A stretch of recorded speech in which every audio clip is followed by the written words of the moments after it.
Okay, well, it's 5 o'clock in the evening. Monday evening, Labor Day. A storm just went through, and it was.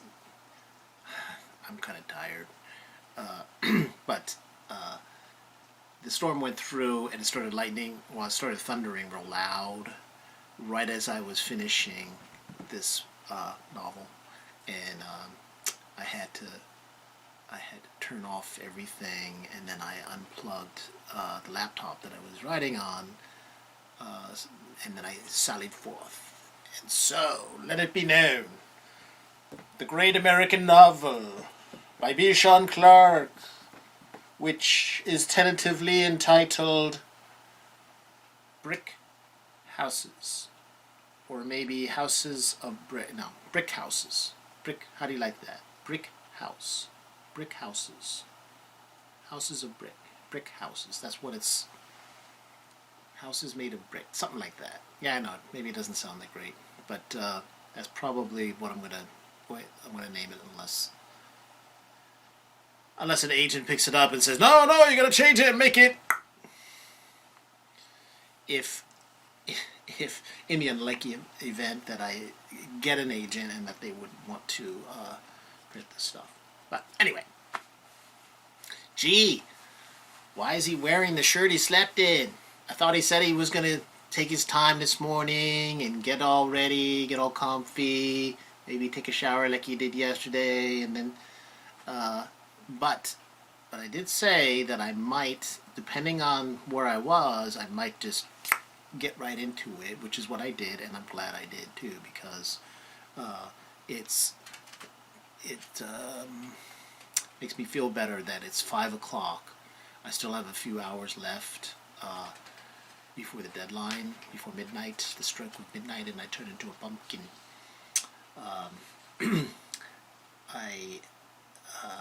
But it is done. I ended up more or less matching what I did yesterday on Saturday, day 2, and I wrote a little over 7,000 words today. So, when you put together the day 1, 11,000, day 2, 7,000, and today another 7,000 plus, the grand total is going to come out to be a little over 25,000 words. It's a sight more than Red Wolf last year. It's not up to certainly not 40,000 words, and it's definitely going to be over 100 pages by their reckoning. But it is what it is. I feel as though, I mean, it's Monday, and I still have a few hours left. If I really pushed myself, I see that a person maybe really could write a 40,000 word novel. But I'll tell you what, I was kind of aiming. I was actually aiming for 25, but hoping that I could get to 30 is really what my overall goal was. So maybe next year I'll be able. I mean, last year I did 17,500. This year I got 25,000, and then maybe next year I'll be able to get closer to that magical number of 40,000 words. Remind me if I'm wrong, but I think that Call of the Wild was 39,000. Yeah, not 39,000. And so that's kind of the reason why I thought if I could break through the 30,000 word mark, then I would feel pretty good about myself. I really like Call of the Wild. It's one of my mentor books when I wrote 2020. and even though I later found out that Jack London is somewhat of an asshole, racist, still, he had something to say, and he said it well. I could aspire to do as well. Okay, what are you going to do now, Clarky? First of all, I'm going to take myself up on the offer of getting cleaned up a little, rejuvenating myself somewhat before coming back and taking the whole thing together. When I write a novel, I put it in chapters, separate files, each that have chapters, and now I'm going to go back and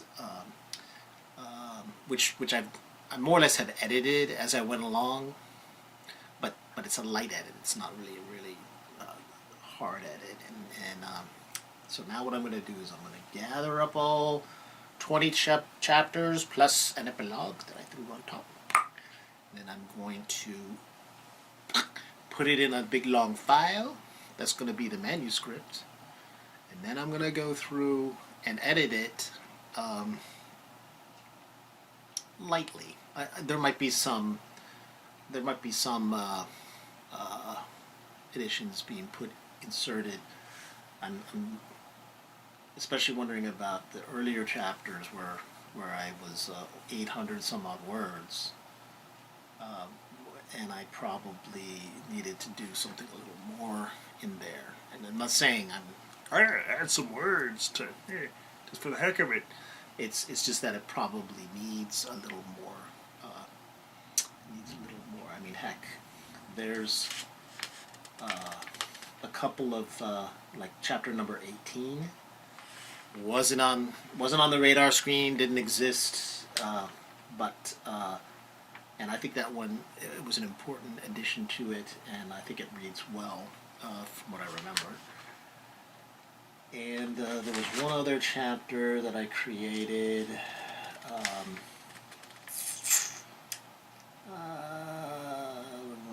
Cast of characters, I think I told you about. That's number 11. And then there was some chapters like number 14, which originally was entitled "Go Fuck Yourself." I changed that. I don't know what I changed it to. Go Fuck Yourself is it's now called Soul, Soul Survivor. Well, hey, yeah, of course. Why didn't I think of that before? Anyway, listen. I mean, look at these the chapter titles. There's something about Mary, Playboy, kid stuff, cherry blossoms, playground, pageantry, pregnant pause, angel of mercy, getting more grounded, cabin in the woods, cast of characters, visiting hours, Wolfman Jack, Soul Survivor, A Walk in the Park, Delayed Reaction, Floored, Farewell Tour, Someone's Here to See You, The Girls Next Door, and finally, Epilogue, What Little Girls Are Made of. Now, doesn't that sound like, oh man, I can't wait to get that. And I also, surprisingly, when I was started the epilogue, and the rains were coming, and then I was unplugging everything, the phone rings. And who was it but Skip, the homeless guy that I had living in the back before the neighbor lady next door said, "Get him out of here!" But Skip, you might laugh, but I've shown him 2 of the books I've written already, and believe it or not, he's for a drunken old, broken down old guy. He doesn't drink anymore. He reads a lot, and of course, he read my books.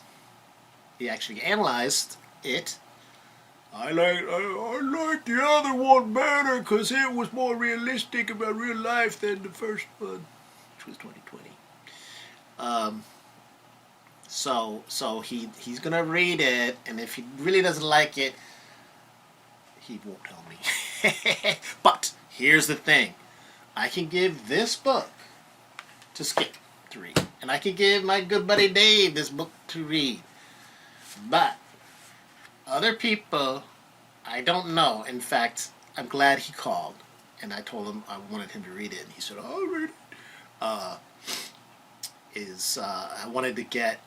I wanted someone from a male perspective, and also someone that's not gonna freak out like some other people will, maybe, and then get them saying, "Well, how did you like it?" First of all, that way I can get an honest reaction that's not based on "What?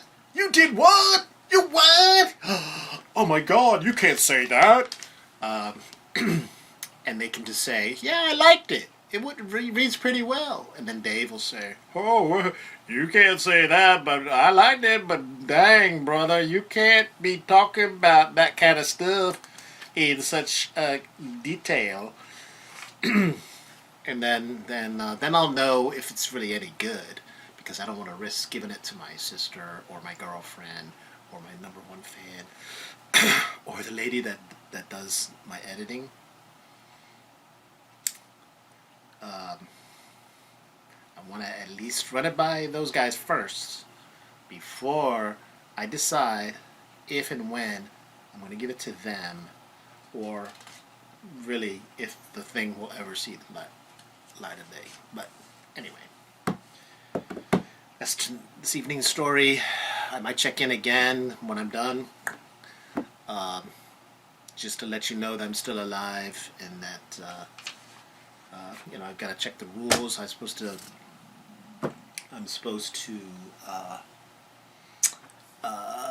give them a witness statement proving that I really did do this, and that I didn't keep writing after midnight tonight, and that I didn't start writing it until afterwards, although it would seem like I have more than ample evidence based on these YouTube episodes, that I'm a good little boy, and I didn't break the rules. It's on the honor system, that's true, but I'm an honorable man, or so I think. I don't care what they say, and this, based on this, after they read this, they're gonna think that. Okay, so thanks for bearing with me, and I'll see you in a bit.